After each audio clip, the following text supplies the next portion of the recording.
Hello student, myself Puneet Pandey, your faculty of science and technology. बच्चों, आज हम बात करने जा रहे हैं सीरिया की। सीरिया जिसे विश्व का सबसे बड़ा नार्को स्टेट घोषित कर दिया गया है। नार्को स्टेट का मतलब क्या होता है, पहले ये समझ लें। नार्को स्टेट का मतलब है ऐसा राज्य जो अपनी अर्थव्यवस्था का बहुत बड़ा हिस्सा अवैध दवाओं की तस्करी के द्वारा उत्पन्न करता है।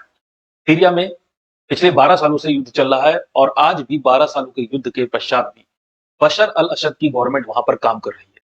बशर अल असद की गवर्नमेंट से होने वाली जो 12 वर्षों का लंबा युद्ध चला, इसके कारण सीरिया जो है पूरा का पूरा तबाह हो चुका है।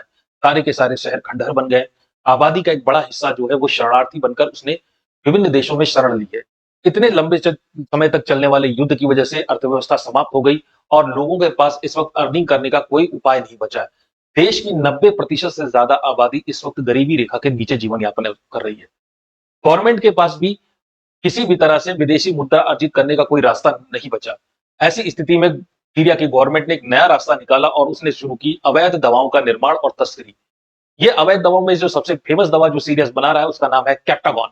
और कैप्टागॉन एम्फेटामीन और कैफीन का एक मिक्सचर होता है और ये बहुत ही ज्यादा मात्रा में मादक दवा है। ये बहुत ही सस्ती दवा है और इसको खाने के बाद व्यक्ति लगभग 3 दिनों तक वो जागता रहता है। उसका फोकस बहुत शार्प हो जाता है और उसमें इनविंसिबिलिटी यानी उसको अजय होने का भ्रम होता है। इस वजह से इस दवा का सबसे ज्यादा प्रयोग सीरिया के आसपास युद्ध कर रहे लड़ाके वो करते हैं और इसी वजह से इस दवा को बेसिकली हम जिहादी ड्रग के नाम से भी जानते हैं। इस ड्रग को सस्ता होने की वजह से पुअर्समैन कोक भी कहा जाता है। सीरिया मुख्य रूप से लेबनान में उपस्थित हिजबुल्ला और ईरान, ये तीनों लोग मिलकर जो है इस दवा का एक्सपोर्ट या इसकी इलीगल तस्करी अपने दुश्मन देशों जैसे सऊदी अरेबिया, जॉर्डन, तुर्की, यूएई, कतर और लीबिया और यूरोप में कर रहे हैं। इस दवा की तस्करी इतनी ज्यादा मात्रा में हो रही है और नए नए इस दवा को तस्करी करने के नए नए तरीके सीरिया के लोग इजाद कर रहे हैं। अभी हाल ही में लेबनान के अधिकारियों ने इस दवा की बड़ी खेप को संतरों के अंदर तस्करी करके उसे भेजा जा रहा है और उसको जो है लेबनान के अधिकारियों ने पकड़ा है।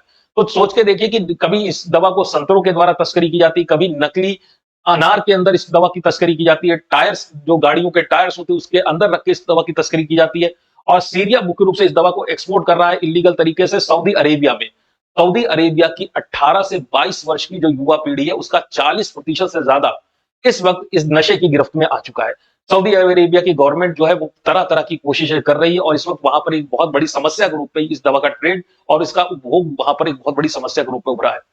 तो सीरिया इस तरह से कैप्टागॉन नाम की दवा जो है वो सऊदी अरेबिया में भेज के डबल काम कर रहा है। पहला, वो विदेशी मुद्रा अर्जित कर रहा है और दूसरा, सऊदी अरेबिया की युवा पीढ़ी को वो इस नशे की गिरफ्त में पकड़ा डालकर उसे खोखला करता जा रहा है। तो आज का जो ये वीडियो था वो था सीरिया के नार्को स्टेट बनने के पीछे की कहानी को लेकर के। फिर मुलाकात करेंगे नेक्स्ट वीडियो में। तब तक के लिए धन्यवाद।